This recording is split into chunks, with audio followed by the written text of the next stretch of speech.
How far would you go to keep a secret? In the glittering world of corporate America, Emma Taylor thought her lies were buried deep enough. She had everything: a rising career, a powerful CEO's love, and a future most could only dream of.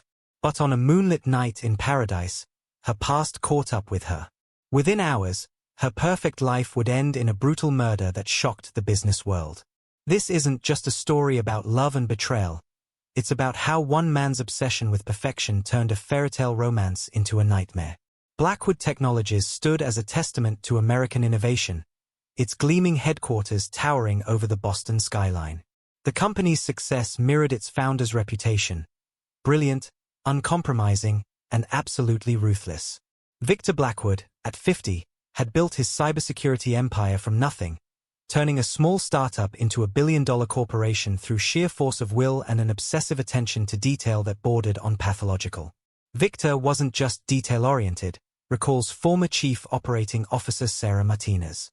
He needed to control every aspect of his company, down to the color of paper clips used in meetings. If something didn't meet his standards, people got fired. Simple as that. Standing at 6 feet 2 inches with steel-gray hair and penetrating blue eyes, Victor cut an imposing figure in any room. His tailored Italian suits and commanding presence made him the picture of corporate success. But beneath the polished exterior lay a man haunted by personal failures, 2 divorces, strained relationships with his children, and a reputation for being impossible to please. Both his ex-wives cited his controlling nature in their divorce filings, notes corporate journalist Michael Chen. Victor couldn't handle any deviation from his idea of perfection. He'd track their spending, question their friends, even monitor their social media. The same traits that made him a tech visionary made him a nightmare in personal relationships, but Victor's drive had undeniably produced results. Blackwood Technologies specialized in cutting-edge cybersecurity solutions, protecting Fortune 500 companies from increasingly sophisticated threats. Under Victor's leadership, the company had grown 300% in 5 years, earning him features in Forbes and Fortune magazines. It was during this period of explosive growth that Emma Taylor joined the company. At 26, she represented everything Victor's company needed: young, brilliant, and brimming with fresh ideas. A recent MBA graduate from Boston University, Emma had caught recruiters' attention with her innovative marketing campaigns for tech startups. Emma stood out immediately, remembers HR Director Janet Cooper. She had this natural ability to translate complex tech concepts into compelling stories. But more than that, she had this spark. When she spoke, people listened. With her sleek dark hair, bright green eyes, and confident smile, Emma quickly became a rising star in the marketing department. But beneath her professional success lay mounting pressure: over $100,000 in student debt, a tiny apartment she could barely afford, and the weight of being a young woman in a male-dominated industry. Her first interaction with Victor came during the company's quarterly presentation. Emma had been tasked with presenting the new marketing strategy for Blackwood's flagship security product. As she stood before the executive board, her innovative approach caught Victor's attention. "I remember that day clearly," says Thomas Wright, then Chief Marketing Officer. Emma was explaining her concept of marketing cybersecurity through human stories rather than technical specs. Victor, who usually spent these meetings on his phone, actually put it down and leaned forward. I'd never seen him so engaged. After the presentation, Victor approached Emma personally, something he rarely did with junior employees. "Your approach is interesting," he said, his intense gaze fixed on her. "I'd like to hear more." Dinner meeting. Tonight. That dinner meeting would mark the beginning of Victor's growing obsession with both Emma and her work. What started as weekly strategy sessions soon became daily meetings. Victor began copying Emma on high-level emails, seeking her input on matters well above her pay grade. "We all noticed the special treatment," recalls marketing manager Rebecca Chen. Emma would get called into meetings with Victor that even VPs weren't invited to. He started showing up at her desk, bringing her coffee. It was uncomfortable to watch. For Emma, Victor's attention brought both opportunities and unease. Her ideas were being implemented company-wide, her career advancing at an unprecedented pace. But with each promotion came increased isolation from her peers and growing dependency on Victor's approval. He started controlling every aspect of her work life, says former colleague David Martinez. Changed her reporting structure so she reported directly to him, moved her office closer to his, even assigned her a reserved parking spot next to his Ferrari. The message was clear. Emma was his protégée. But Victor's interest wasn't purely professional. Security footage from those early months shows him lingering at her desk, finding excuses to touch her shoulder or stand too close. In emails obtained during the investigation, Victor's messages to Emma grew increasingly personal, asking about her weekend plans, her dating life, her dreams for the future. Looking back, we should have seen the red flags, sighs Janet Cooper. The way he'd watch her in meetings, how he'd tense up if male colleagues spoke to her. He wasn't grooming a protégée. He was marking his territory. Emma's meteoric rise in the company didn't go unnoticed. Office whispers turned into open speculation. Was she sleeping with the boss? Had she somehow manipulated Victor? The truth, as investigators would later discover, was far more complex. Emma was trapped, explains workplace psychologist Dr. Sarah Goldman. Victor had positioned himself as both her mentor and her pathway to success. He'd given her opportunities she couldn't get elsewhere, but each opportunity came with invisible strings attached. By the time Victor began asking Emma to join him for weekend business trips, the power dynamic was firmly established. He had become not just her boss but her mentor, confidant, and increasingly, her whole professional world. I warned her, reveals Emma's friend and colleague Jessica Torres. I told her Victor was getting too invested, too controlling. But Emma kept saying she could handle it, that she understood the boundaries. She didn't realize that for men like Victor, boundaries don't exist, only possession. As winter turned to spring, Victor's behavior grew more possessive. He began questioning Emma about her lunch meetings with colleagues, suggesting she focus on more important relationships. Security cameras caught him watching her car in the parking garage, timing her arrivals and departures. The company's success continued to soar, with Emma's marketing strategies driving record growth. But in the gleaming offices of Blackwood Technologies, a deadly obsession was taking root, one that would ultimately end in a brutal murder that would shock Boston's corporate world. Power corrupts, reflects Michael Chen, but it's not just about the power itself. It's about the mind that wields it. Victor Blackwood had spent decades building walls of control around everything in his life. When he couldn't control Emma the way he controlled his company, something inside him snapped. Little did Emma know, as she earned accolades and promotions, that she was becoming the focus of a dangerous fixation. Victor Blackwood, the man who had built an empire on controlling digital threats, was about to prove that the greatest danger often lurks in plain sight, behind a corner office door. Success can be seductive. For Emma Taylor, the months following her first dinner with Victor Blackwood seemed like a dream. Private jet trips to meet Fortune 500 clients, exclusive restaurant reservations, and a corner office that most executives waited decades to earn. But beneath her polished exterior lay a secret that could shatter everything, a past love affair that still burned in her heart. David Chen wasn't just Emma's ex-boyfriend from business school. He had been her first real love, her partner in every sense of the word. Their relationship had begun in their first year at Boston University's MBA program, but their initial connection sparked long before, during their undergraduate years at BU. Emma and David were that couple everyone envied, remembers Jennifer Park, their close friend from college. They started as study partners in their junior year, but anyone could see it was more than that. The way they looked at each other, it was pure electricity. Their first time together had been during a rainy spring break of their senior year. While other students flew to tropical destinations, Emma and David stayed behind, working on a startup idea in his small apartment near campus. One night, amid spreadsheets and empty coffee cups, their years of tension finally broke. I still remember everything about that night, David would later tell investigators. The rain against the windows, the way she smelled like coffee and jasmine, how perfectly she fit in my arms. We stayed up until dawn, talking about our dreams, making love, planning our future. Emma wasn't just my girlfriend. She was my soulmate. Their relationship deepened during their MBA years.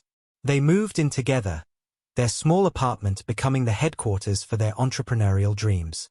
Photos recovered from Emma's hidden personal email account showed a different woman than the polished executive she would become, laughing in David's oversized t-shirts, dancing in their tiny kitchen, stealing kisses between study sessions. They were inseparable, recalls Maria Rodriguez, their neighbor during grad school. David would cook for Emma during finals week. She would proofread his business proposals. They had this beautiful ritual of Sunday morning walks to the local coffee shop, where they'd spend hours planning their startup. It was the kind of love you rarely see. Genuine, supportive, passionate. Their intimacy wasn't just physical. It was intellectual, emotional, complete. They shared everything: dreams, fears, ambitions. David knew every inch of Emma's body, every corner of her mind. They had planned a life together, even started looking at engagement rings. But life had other plans. After graduation, their career paths diverged. David received an irresistible offer from Victor Technologies, while Emma landed her position at Blackwood. The demands of their high-pressure jobs began to strain their relationship. Long distance became increasingly difficult, their Sunday morning rituals replaced by quick video calls. The breakup wasn't anyone's fault, Maria explains. They were both so focused on building their careers. But anyone who knew them could see they never really got over each other. Some loves are like that. They don't end, they just pause.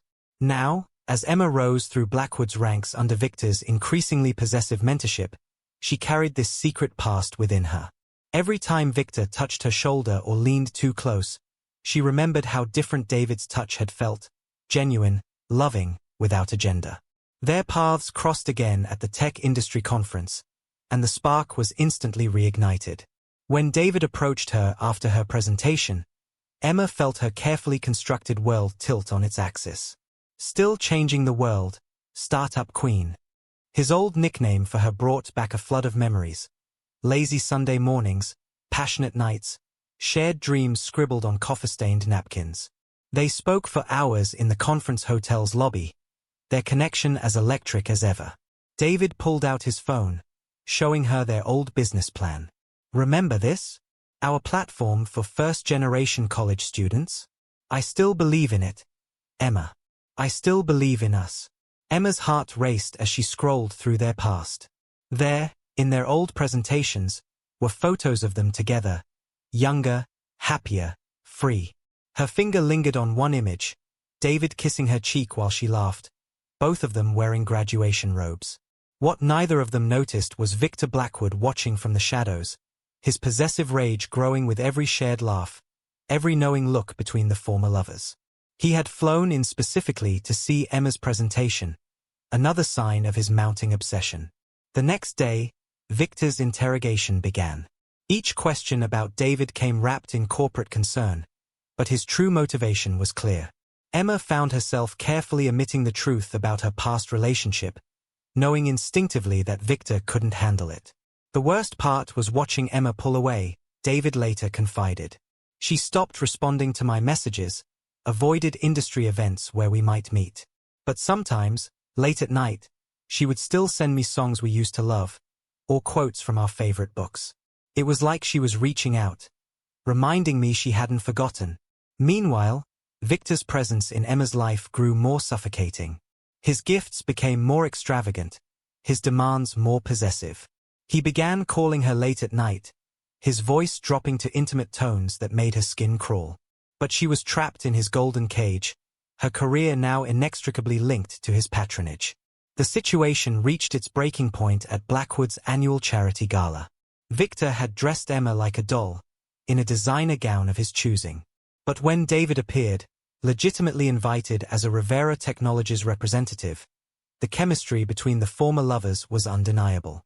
Their dance together spoke volumes. Despite the years apart, their bodies remembered each other. Every step, every turn was loaded with history. As David held her close, he whispered, "I never stopped loving you, Emma. Not for a single day." From across the room, Victor watched with murderous rage. He saw how perfectly they moved together, how Emma's smile with David reached her eyes in a way it never did with him. In that moment, something in Victor Blackwood snapped. That night marked a turning point.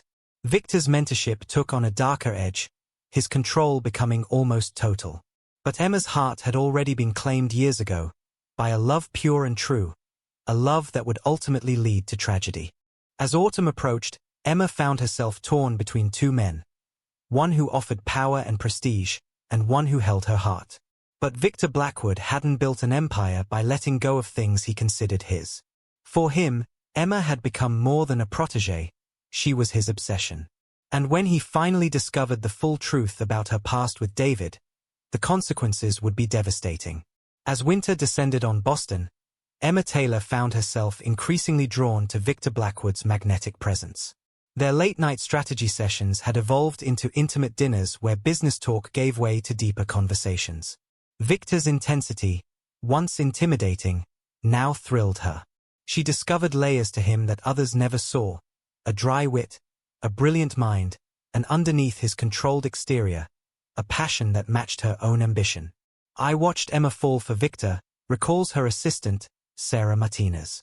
"It wasn't just about the career opportunities anymore. She'd light up when he entered the room. The way she talked about him changed. It became more personal, more intimate.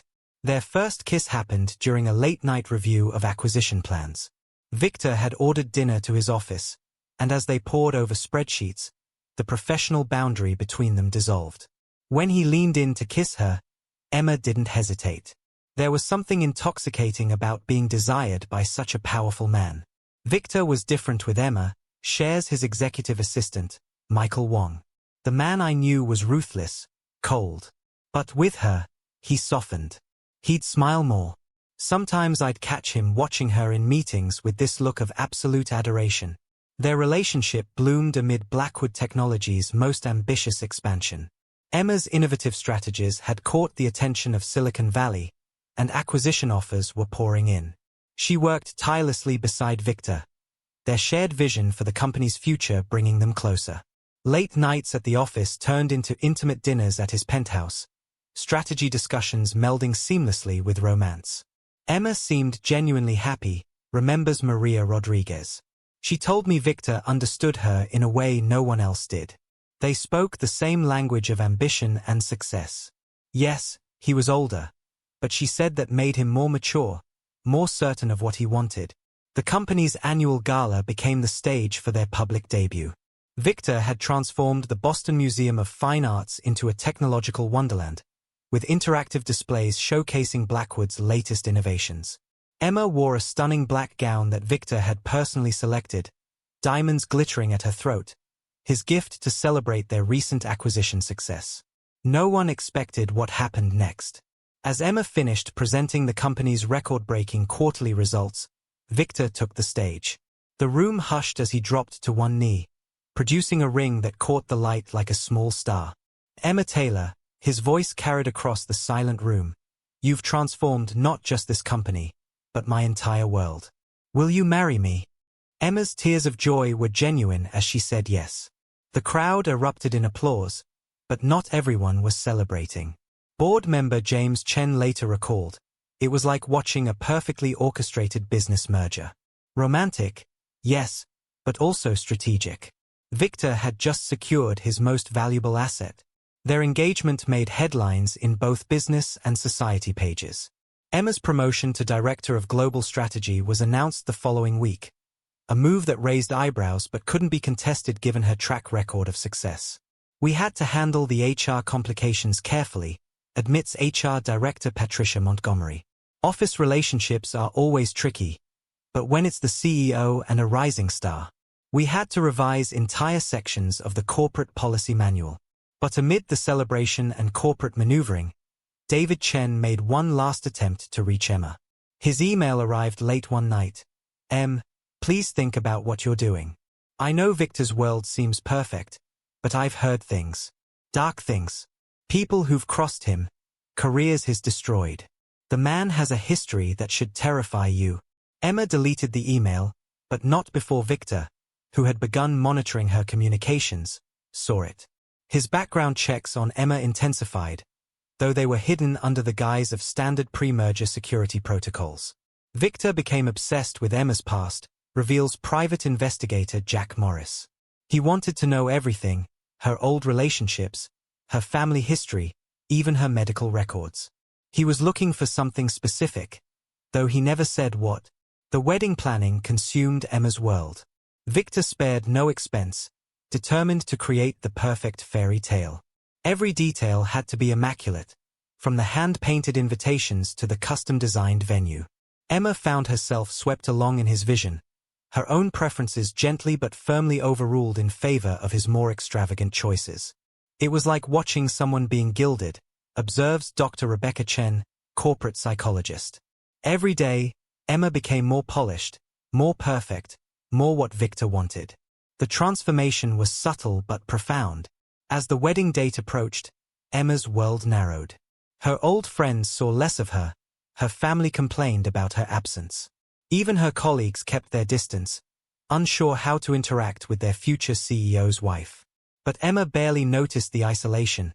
She was intoxicated by Victor's love, his vision, their shared future. Looking back, the red flags were there, admits Maria. Victor's obsession with purity, his need to know every detail of Emma's past. But she was so in love with both him and the life he offered. She truly believed he was her soulmate. Victor's fixation on purity extended beyond their relationship. He began making comments about Emma's wardrobe, suggesting more conservative choices. He questioned her about past relationships with increasing frequency, each time framing it as simple curiosity about her life. There was this incident at a board meeting, recalls Thomas Wright. Someone made a joke about wild college days, and Victor's whole demeanor changed. He stared at Emma with such intensity, like he was trying to peer into her past. The temperature in the room seemed to drop. Yet Emma remained enchanted. Victor's jealousy felt like devotion, his control like care. When he suggested she change her phone number to avoid unnecessary distractions, she agreed. When he proposed she move in with him before the wedding to ensure her safety, she was touched by his concern. Emma saw what she wanted to see, Dr. Chen reflects. A powerful man who adored her, a brilliant mentor who recognized her worth, a future filled with unlimited potential. She didn't realize that in Victor's mind, she wasn't just his fiancée. She was his creation, his possession, his obsession. As their wedding day approached, Victor's behavior grew increasingly possessive, but Emma interpreted it as pre-wedding stress. His questions about her past became more frequent, more probing, but she dismissed them as natural curiosity. She was too deeply invested in their shared dream to see the darkness gathering at its edges. Little did she know that Victor's investigation into her past was about to uncover the one thing he couldn't forgive, a truth that would shatter their perfect world and lead to consequences no one could have predicted. The Boston Four Seasons had never seen a wedding like this. Victor Blackwood had transformed the historic hotel into a technological wonderland, where holographic butterflies danced across marble walls and champagne fountains sparkled under crystal chandeliers. The guest list read like a who's who of the tech world: Silicon Valley titans, Wall Street sharks, and Forbes list regulars, all gathered to witness what the media had dubbed the merger of the year.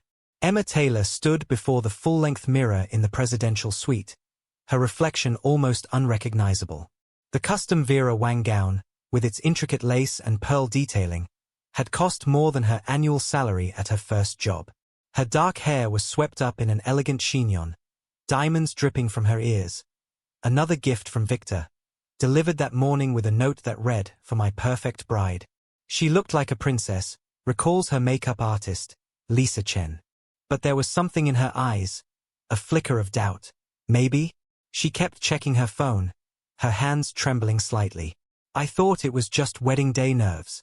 The ceremony was scheduled for sunset, time to coincide with the closing bell of the stock market, Victor's idea of romance. As guests filled the grand ballroom, the buzz wasn't just about the wedding. Rumors of a major corporate announcement had the business reporters in attendance on high alert. In a quiet corner of the hotel bar, David Chen nursed a scotch, his invitation burning a hole in his pocket. He hadn't planned to come, but something drove him there, a need to witness the final act of losing Emma to a man he knew would never truly understand her. I saw David at the bar, remembers Jennifer Park. He looked devastated. He kept staring at an old photo on his phone. Him and Emma at their MBA graduation. When the wedding march started playing, he ordered another drink. The ceremony itself was a masterpiece of choreography. As Emma walked down the aisle, digital screens lining the walls displayed her and Victor's love story, carefully curated moments from their corporate rise together. The effect was stunning, yet somehow cold, like a perfectly executed marketing campaign. Victor's vows revealed the depth of his obsession.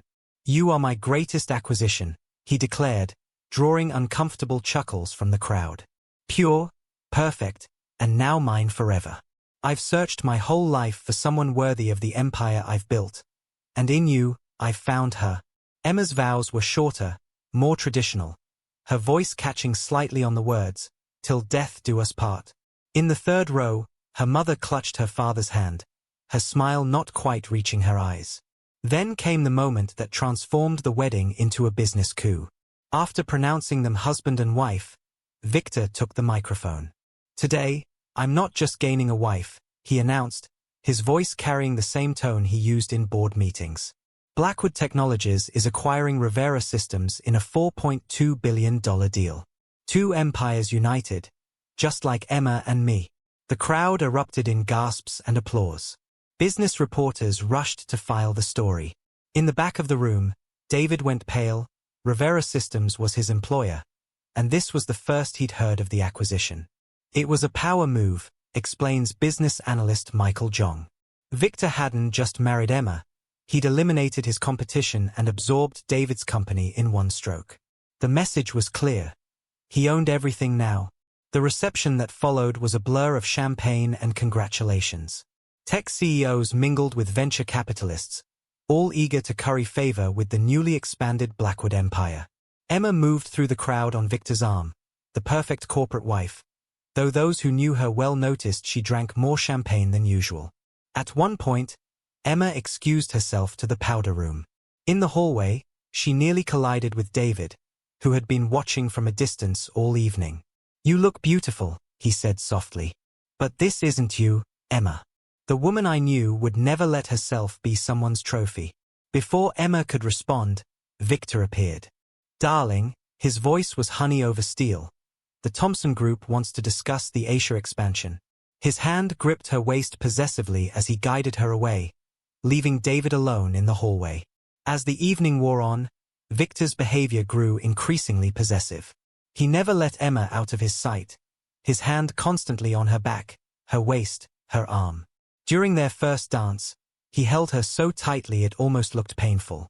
Victor's speech at the reception was chilling, recalls guest Sarah Martinez. He talked about Emma like she was a rare jewel he'd acquired, emphasizing her purity and innocence repeatedly. The way he spoke about preserving her perfection, it made my skin crawl. The cake-cutting ceremony became another display of control. Victor guided Emma's hand on the knife, orchestrating the perfect photo op. When she playfully tried to smear frosting on his nose, a wedding tradition, his grip on her wrist tightened, his smile never reaching his eyes.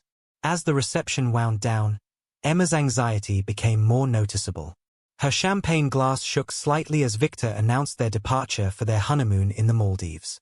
Close friends noticed her forced smile as she threw her bouquet, the way she flinched when Victor kissed her neck. "I tried to speak with her before they left," her friend Maria reveals. "She seemed almost desperate to talk, but Victor was always there, hovering. The last thing she said to me was, 'I've made the right choice, haven't I?' But she wasn't looking at me. She was watching David leave the reception. The newlyweds departed in Victor's private helicopter, rose petals swirling in the rotor wash. Emma's last glimpse of the wedding showed David standing alone on the hotel terrace, his figure growing smaller as they rose into the night sky. In the helicopter, Victor pulled Emma close, his fingers tracing her collarbone. "You were perfect today," he whispered. "As pure and flawless as I knew you'd be." Emma smiled weakly, her hand clutching her champagne glass like a lifeline. What the wedding guests didn't know, what even Emma didn't realize, was that Victor had one more surprise planned. The Maldives was just a cover story. Their real destination was his private island in the South Pacific, isolated, secluded, and completely under his control. As they flew into the night, Emma's phone buzzed one last time. A message from David. "If you ever need help, I'm here. Always." She deleted it quickly, but not before Victor's reflection in the window caught the glow of her screen, his jaw tightening imperceptibly. The perfect corporate wedding had come to an end, but for Emma, the true nightmare was just beginning. In merging her life with Victor's, she had signed away more than just her independence. She had handed control of her fate to a man whose obsession with perfection would soon reveal its darkest side. The Maldives seemed like paradise in those first honeymoon days. The Four Seasons private island at Vova offered everything Victor demanded: absolute privacy, unparalleled luxury, and complete control over their environment. For Emma, the isolation initially felt romantic, each sunrise bringing intimate breakfasts on their private deck, each sunset ending with candlelit dinners under the stars. The staff noted how possessive Mr. Blackwood was, recalls resort manager Aidan Chen. He'd pre-ordered everything: Emma's meals, her spa treatments, even her daily activities. She couldn't make a single decision without his approval. The idyllic facade began to crack when Victor announced a surprise. He'd arranged to host an exclusive tech conference at the resort. "Think of it as mixing business with pleasure," he told Emma, his fingers tracing possessive patterns on her shoulder. "We'll show everyone how perfect we are together." What Victor didn't know was that Rivera Technologies, now a subsidiary of Blackwood, had already registered their top executives for the conference months ago. Among them was David Chen, whose name had somehow slipped past Victor's usually meticulous screening. The conference's opening reception brought the first signs of tension. Emma, wearing a white dress Victor had chosen, froze momentarily upon seeing David across the poolside bar. Victor noticed her reaction, his hand tightening on her waist. Emma looked trapped, remembers conference attendee Sarah Martinez. Every time David was in sight, Victor would guide her in the opposite direction. But you could see her stealing glances when Victor was distracted. The breaking point came 3 nights into the conference. Victor had been called away to handle an urgent video call with the Tokyo office. Emma, restless in their villa, decided to walk to the business lounge for a cup of tea. The night air was heavy with tropical moisture, the resort paths lit by flickering tiki torches. In the deserted lounge, she found David waiting. Whether by chance or design, neither would later say. "Emma," David's voice carried years of longing. "We need to talk. Just once. Then I'll disappear from your life forever." Emma knew she should leave, but something kept her rooted to the spot. Perhaps it was the weight of her secrets, or the suffocation of playing Victor's perfect wife. Whatever the reason, she stayed. Neither of them noticed Victor returning early from his call, his footsteps silent on the sand path outside the lounge's open windows. He stopped short at the sound of their voices, his world about to shatter. "Do you remember our first time?" David asked softly. "That rainy weekend in your apartment during junior year? We were so nervous, so in love. It was messy and perfect and real." Emma's voice trembled. "David, please." 3 years, Emma. 3 years of loving each other, living together, planning our future. How can you pretend none of that happened? How can you let him believe you were untouched, pure, whatever fantasy he's created? Victor's hands clenched into fists, his breathing becoming ragged. Each word was a dagger to his carefully constructed reality. "You were my first love, my first everything," David continued. "Those nights in our tiny apartment, the mornings waking up together, the dreams we shared. That was real, Emma. What you have with him is a corporate merger." Emma's sob cut through the night air. "I had to lie. You don't understand what Victor's like, his obsession with purity. When he asked if I'd ever been with anyone, I saw something in his eyes, something that terrified me." The glass in Victor's hand shattered, blood mixing with champagne. But he didn't feel the pain. His mind was spiraling, every precious belief about his perfect bride crumbling. "I remember every moment with you," David's voice grew softer. "The way you'd sing in the shower, how you'd steal my sweatshirts, the little sounds you'd make when we made love. That's the real Emma, not this porcelain doll he's turned you into." Victor had heard enough.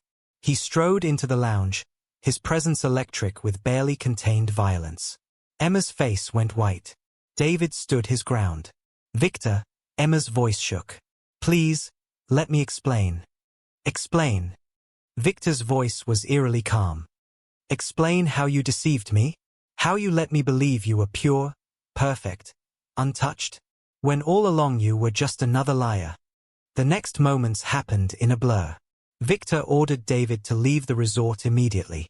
Once alone, he gripped Emma's arm, practically dragging her back to their private villa.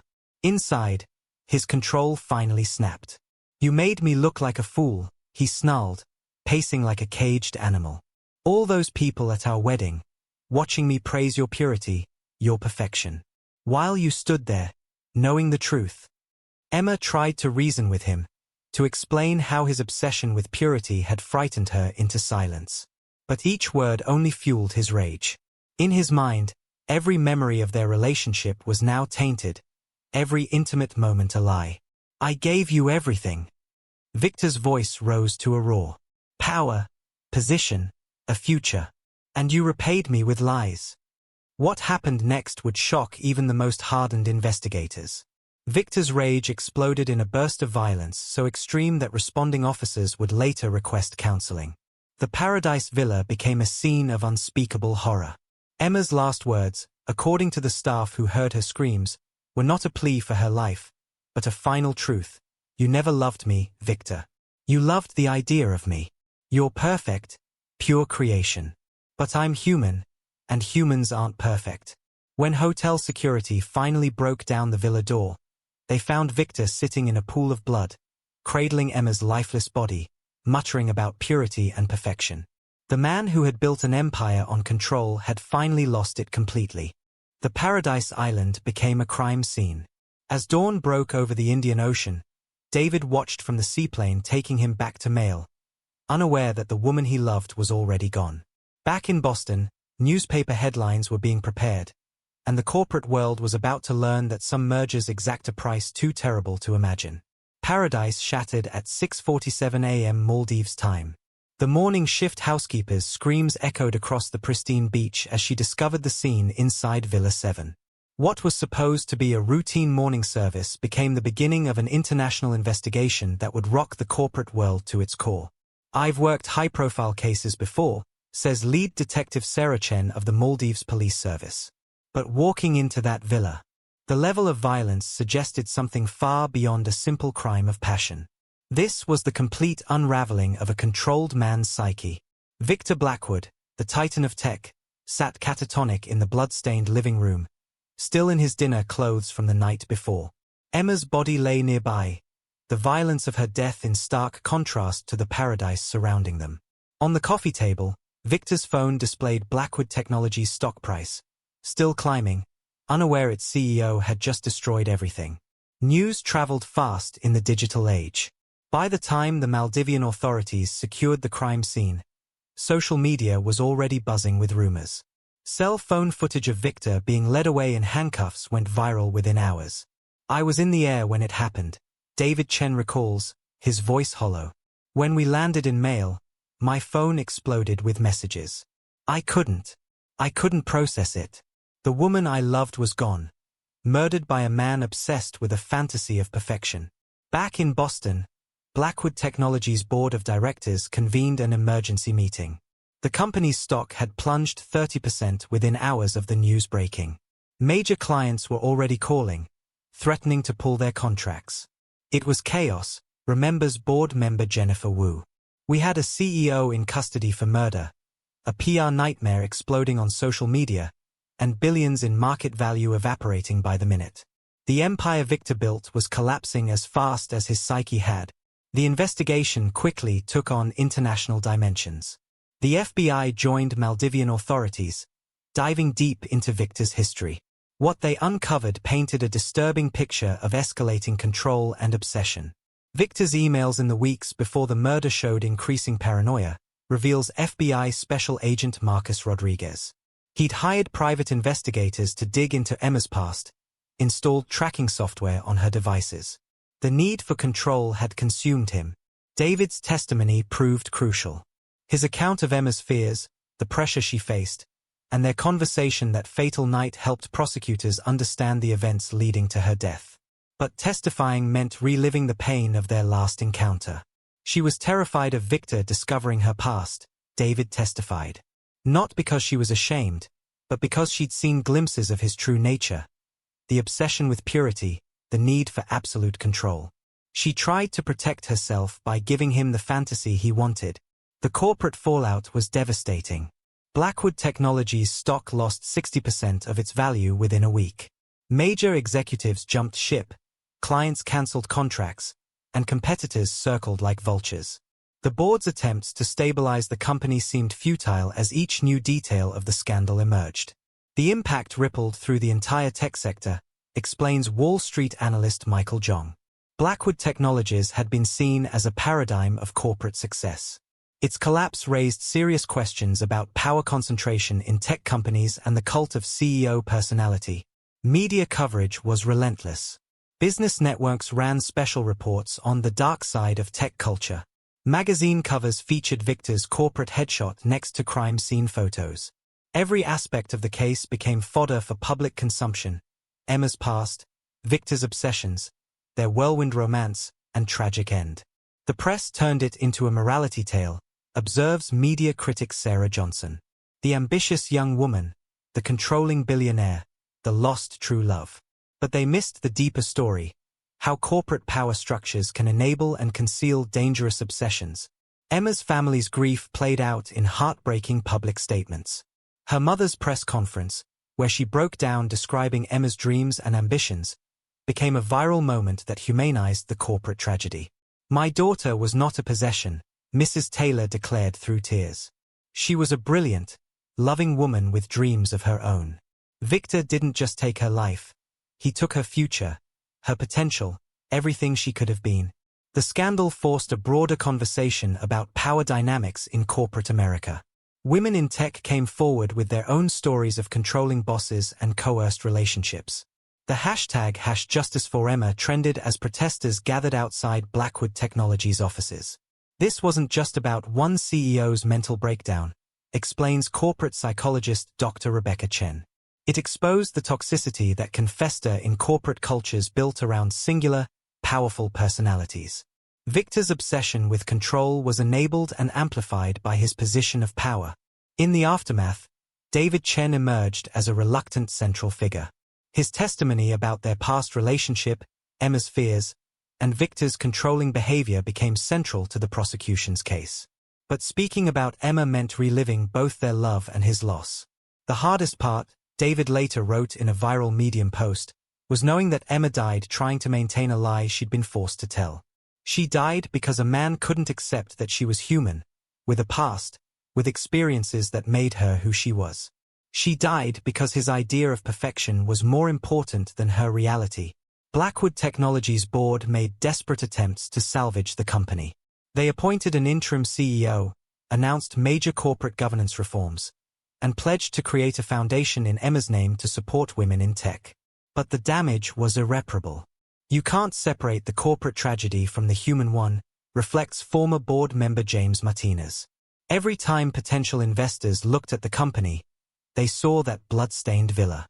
Every time clients considered our products, they thought about Victor's obsession with control. Some stains don't wash out."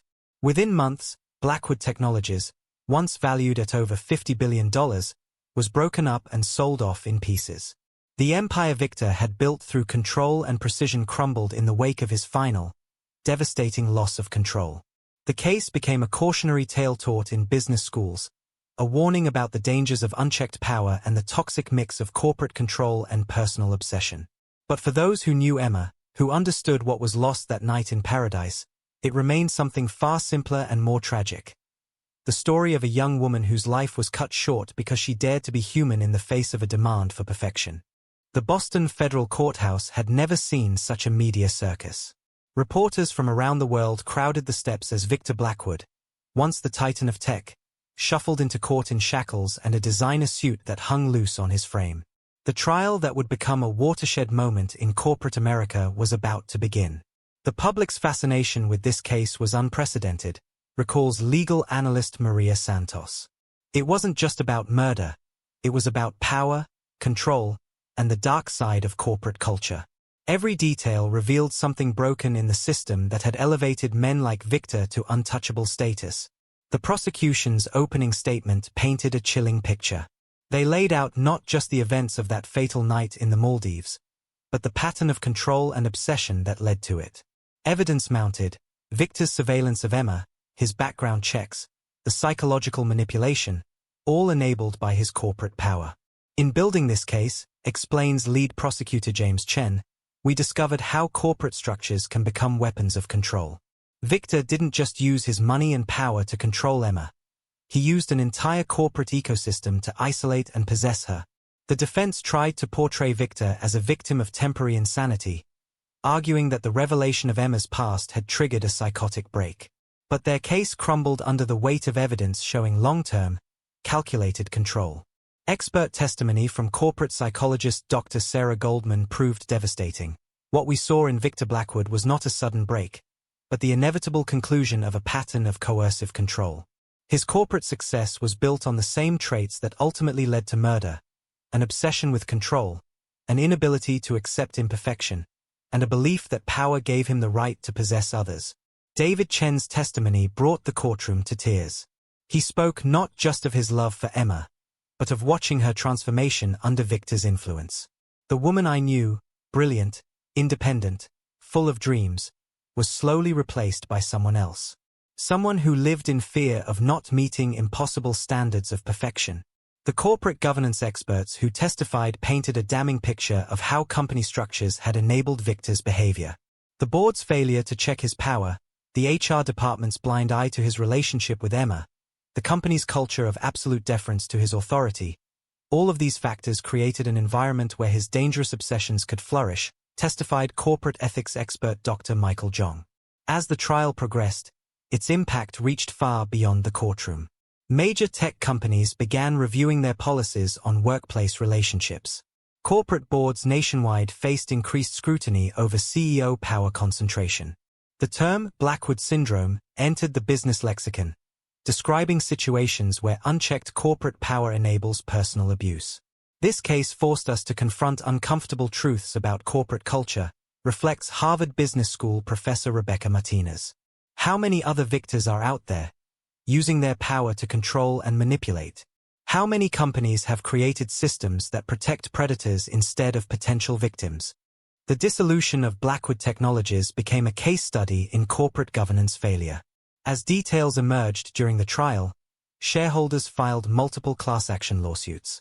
The board's negligence in monitoring Victor's behavior, their willingness to overlook red flags, and their prioritization of profits over people came under intense scrutiny. The company's collapse wasn't just about Victor's crimes, explains corporate lawyer Thomas Wright. It was about a systemic failure to maintain proper oversight, to question authority, to protect employees from abuse of power. Every level of corporate governance had failed. When the verdict finally came, it sent shockwaves through the business world. Victor Blackwood, the man who once controlled a tech empire, was found guilty of first-degree murder. The judge's sentence was unequivocal: life in prison without possibility of parole. Today's verdict, the judge declared, sends a message that wealth and power cannot shield you from justice. No corporate position, no amount of money, gives anyone the right to control, possess, or destroy another human being. The impact on corporate America was immediate and lasting. Major companies rushed to implement new policies on workplace relationships. Corporate governance underwent a revolution, with increased focus on CEO oversight and abuse prevention.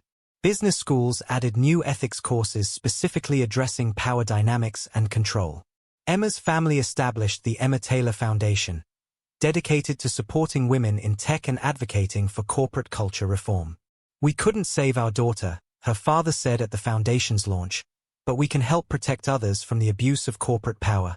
David Chen emerged as a leading voice in corporate reform. His memoir, The Price of Perfection, Love, Loss, and Corporate Control, became required reading in business schools. Emma's death exposed something rotten in corporate culture, he wrote. The belief that power confers the right to control others, that success justifies obsession, that people are possessions to be owned rather than humans to be respected. The legacy of the case continues to resonate years later. Corporate governance experts now regularly cite the Blackwood Standards, a set of guidelines for preventing abuse of power in workplace relationships. Annual corporate compliance training nationwide includes modules on recognizing and preventing coercive control. What happened to Emma Taylor could have happened to anyone caught in the orbit of unchecked corporate power, reflects Dr. Goldman. Her death forced us to confront how we create and enable these dangerous dynamics. The question now is whether we've truly learned the lesson, or if we're just waiting for the next Victor Blackwood. The remnants of Blackwood Technologies were eventually acquired by various competitors, but the company's dissolution marked more than just a business failure. It became a symbol of the price of unchecked power, a cautionary tale taught in business schools worldwide. As Victor Blackwood began his life sentence, the closing bell rang one final time for his corporate empire. But for those who knew Emma, who understood what was lost, the true cost could never be measured in stock prices or market caps. It was measured in the loss of a brilliant young woman whose only crime was failing to meet an impossible standard of perfection. The real tragedy, David Chen would later write, is that Emma died trying to maintain a lie she was forced to tell. She died because a man's obsession with perfection couldn't accommodate the beautiful, messy reality of being human. Her death changed corporate America, but the price was far too high.